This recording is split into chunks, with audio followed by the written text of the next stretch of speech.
1883 में एक Serbian scientist जो बहुत ही महत्वाकांक्षी था, बहुत ही होशियार था, बहुत ही क्रिएटिव था, वह अमेरिका में एक कंपनी में काम करने के लिए आता है जो उस समय के बहुत ही नामचीन इन्वेंटर थे, एडिसन की कंपनी में। निकोला टेस्ला बहुत ही महान साइंटिस्ट थे जिन्होंने एसी करंट, अल्टरनेटिव करंट को विकसित किया। लेकिन जब भी हम इलेक्ट्रिसिटी की बात करते हैं तो हमारे दिमाग में एक ही नाम आता है, थॉमस अल्वा एडिसन।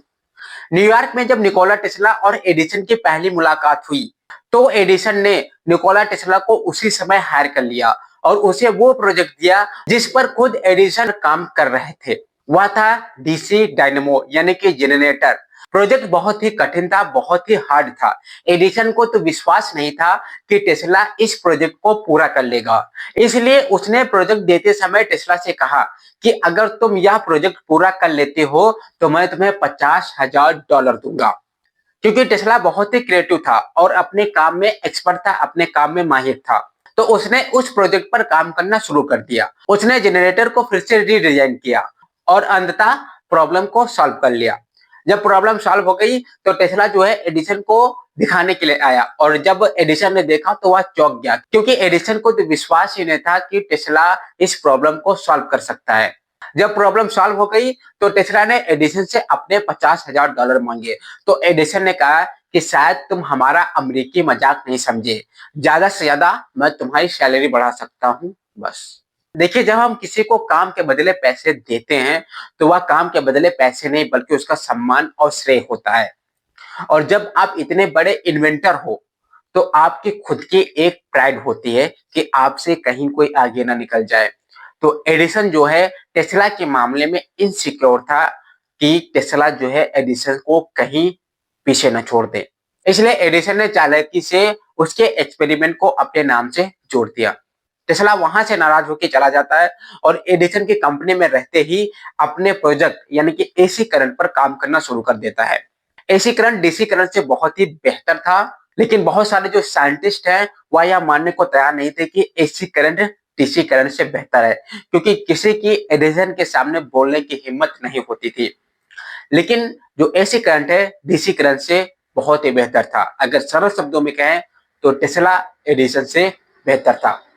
एडिसन ने टेस्ला का सामने से विरोध किया कि एसी करंट बहुत ही खतरनाक है और एक प्रोपोगंडा कैंपेन भी चलाया कि एसी करंट बहुत ही खतरनाक है। और अपने डीसी करंट को सही साबित करने के लिए एडिसन ने एक इलेक्ट्रिक फील्ड बनाई जिस पर एक आदमी को बैठा के एग्जीक्यूट किया, जिससे उसकी मौत भी हो गई थी। इस घटना के बाद जब एडिसन ने टेस्ला का सामने से विरोध किया तो टेस्ला ने उसकी कंपनी को छोड़ दिया और अपने लिए एक नए इन्वेस्टर की खोज में बाहर निकल गए।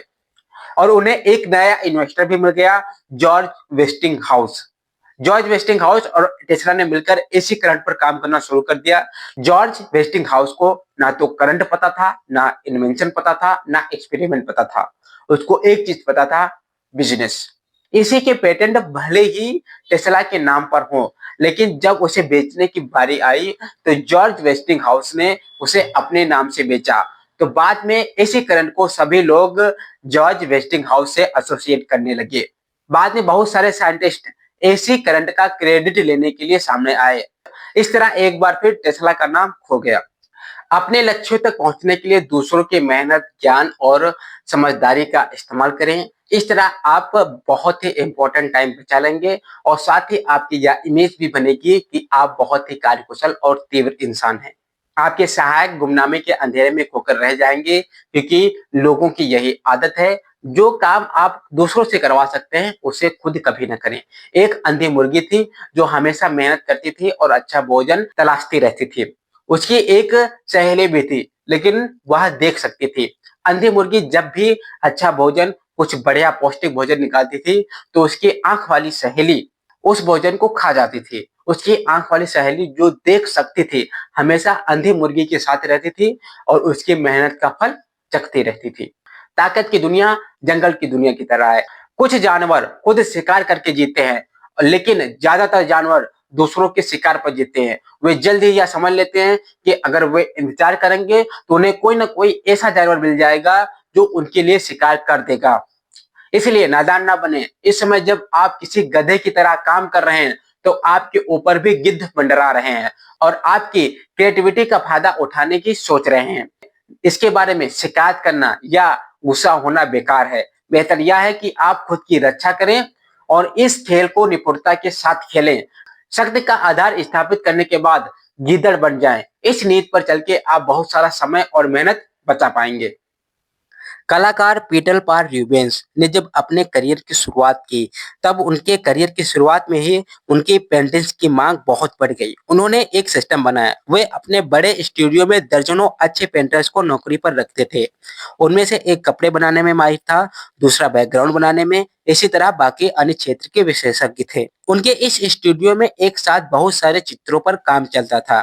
जब कोई इम्पोर्टेंट कस्टमर स्टूडियो देखने आता था, तो रूबेंस उस दिन नौकरी पर रखे सभी नौकर को भगा देते थे और कस्टमर देखता था कि एक साथ कई पेंटिंग्स पर काम चल रहा है। इससे कस्टमर हैरान हो जाते थे कि वे इतने कम समय में इतने सारे मास्टरपीस पेंट करते हैं।